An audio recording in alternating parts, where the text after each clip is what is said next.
Ouvert ce jeudi 2 novembre 2023, le colloque scientifique international s'est achevé sur le campus d'Abomey-Calavi. Pour ce deuxième jour, de spéciales communications et de différentes présentations sur des thèmes spécifiques ont été faites par des chercheurs dans la salle de formation de l'AUF. Au thème des différentes activités menées au cours de ce colloque scientifique de 2 jours, initié par le laboratoire du groupe de recherche sur l'Afrique et la diaspora GRAD, nous pouvons faire un bilan plus ou moins positif. Nous avons pendant 2 jours parlé de méthodologie.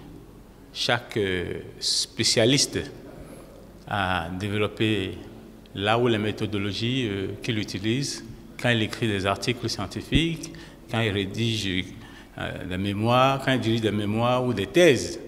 Vous voyez, non? Donc nous allons faire la synthèse de tout ça. Et chacun saura la méthode, là où les méthodologies qu'utilise l'autre. Et partant de là, nous ferons des comparaisons et peut-être à terme, nous allons inventer de nouveaux paradigmes.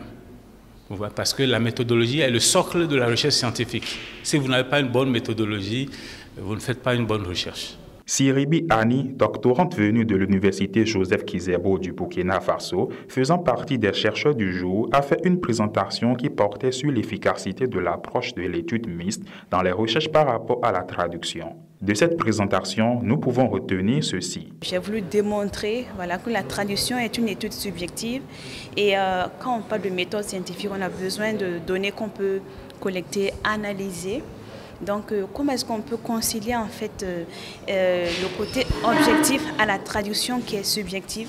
Donc, on a mis en place une étude qui a permis de combiner à la fois la méthode mixte, c'est-à-dire une méthode qualitative et quantitative, et nous avons pu avoir des résultats fiables à travers des questionnaires, à travers des interviews et en passant par une analyse qualitative, quantitative et également en faisant des échantillonnages sélectifs et également aléatoires. Nous avons passé 2 journées très enrichissantes depuis hier.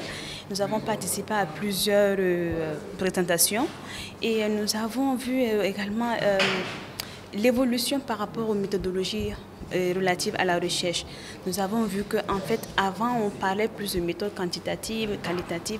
Maintenant, on tend un peu plus vers la méthode mixte. Le fondateur du laboratoire GRAD, M. Augustin Aïnamon, intervient à la fin de ce colloque en laissant ses impressions sur les questions liées aux langues. Le laboratoire ou la filière dont nous avons la charge est animé par des enseignants, chercheurs en langue étrangère, langue, culture étrangère, que ce soit en espagnol, en allemand, en anglais, et les cultures qui sont donc liées à ces langues-là. Nous avons dénommé le laboratoire groupe de recherche sur l'Afrique et la diaspora parce que nous avons voulu ancrer. Ça peut prêter même à confusion, je dis, le laboratoire, comme son nom ne l'indique pas, est animé par des gens qui s'occupent des langues étrangères, notamment de la langue anglaise. Donc, des États-Unis, de la Grande-Bretagne et des pays francophones, anglophones, des pays qui parlent la langue anglaise. Donc, alors pourquoi, on va nous demander pourquoi si on s'intéresse, pourquoi on veut tant l'étiquette Afrique. Nous avons pensé que ce n'est pas parce que nous avons en charge, nous avons eu la vocation de nous occuper des langues et cultures étrangères que nos langues vont être négligées. Donc, s'occuper des langues et cultures étrangères ne veut pas dire être étranger à sa propre culture. Pour nous, au contraire, ça nous permettra de mieux connaître ces cultures étrangères et de mieux nous démarquer d'eux.